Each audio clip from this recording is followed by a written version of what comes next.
Do you ever feel like becoming fluent in another language is just this impossibly huge mountain to climb? Well, today, we're going to break it down. We're looking at 5 really simple but powerful habits from a speaker who taught herself, habits that can turn that huge mountain into a much more manageable path. And it really all starts with just changing how you see the journey. And this quote, I think it just sets the stage perfectly, right? The journey to fluency, it's not about finding some secret trick.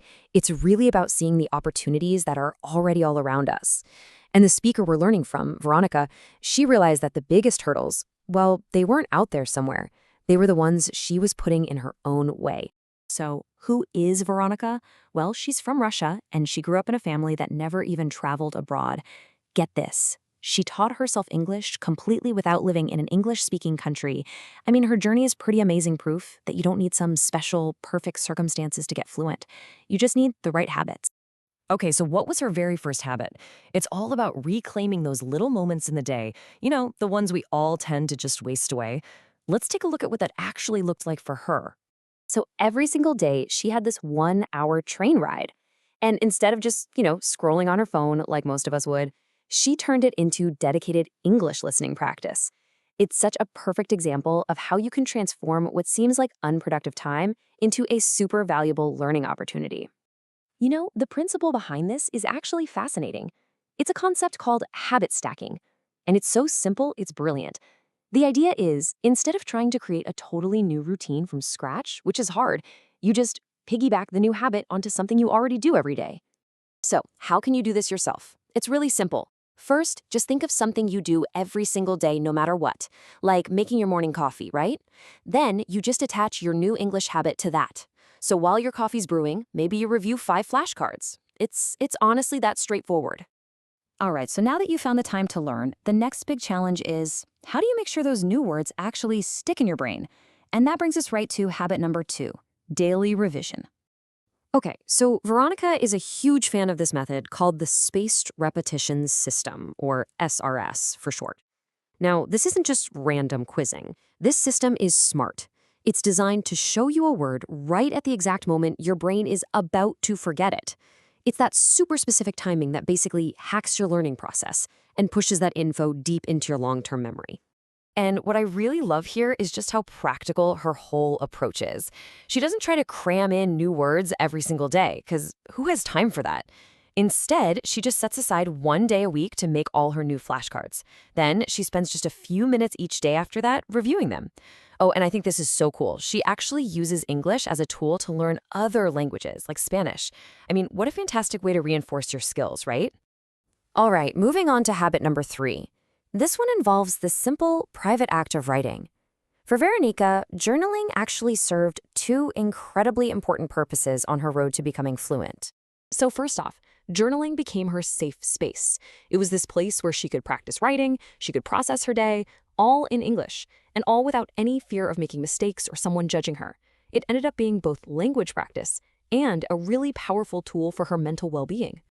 And the second thing it did, it gave her something every single language learner desperately needs: actual proof of progress. Veronica uses this analogy that I just love. She says it's kind of like, when you grow up with your siblings, you see them every day, so you don't even notice them getting older. Well, language learning is exactly the same. It is so hard to see your own slow, steady improvement when you're in the middle of it. But a journal? That gives you the hard evidence. So even when you feel totally stuck, like you're not improving at all, you can flip back to an entry from 6 months ago and see, right there in your own handwriting, undeniable proof of how far you've actually come. And let me tell you, realizing that is an incredible motivator. Okay, let's talk about habit number 4. This one tackles something that, let's be honest, can be really, really intimidating for a lot of learners: your accent. This whole habit was actually sparked by a single moment. A professor gave her some pretty direct feedback. He told her English was great, but her accent was still, well, really strong. Now, instead of getting discouraged by that, she used that comment as fuel, as a catalyst to really start working on it. So, how'd she do it? How does she practice? Well, she started by nailing down the specific sounds she was having trouble with. For a lot of Russian speakers, for example, the difference between the short I in live and that long E sound in leave, that's a tricky one. She realized she was basically using the same sound for both words, so she just drilled that one distinction over and over until it finally felt natural. And this right here, this is the key mindset shift. Her goal was never perfection. She wasn't trying to sound 100% American or erase her background. The goal was simply clarity. You see, focusing on just being understood easily, that is a much more achievable and honestly a much more empowering goal than trying to sound exactly like a native speaker. And that brings us to our final and maybe the most important habit of them all. Because think about it, all the vocabulary, all the grammar, all the pronunciation practice in the world, it doesn't mean a thing if you're too afraid to actually open your mouth and use it. And this is the big question, isn't it? What if you're an introvert? For so many people, the idea of speaking is just terrifying, especially if you're naturally a bit shy or more introverted. Well, Veronica, who actually considers herself an introvert, has a really surprising take on this. She points out that as a YouTuber, she's usually just talking to a camera, alone, in her room. There's nobody else there. It's such a great reminder that you can be an incredibly effective communicator without being a natural life-of-the-party extrovert. The key, though, is that she didn't just jump into the deep end. She followed this really clear path that I think anybody can learn from. She started small, in a safe environment with other Russian students.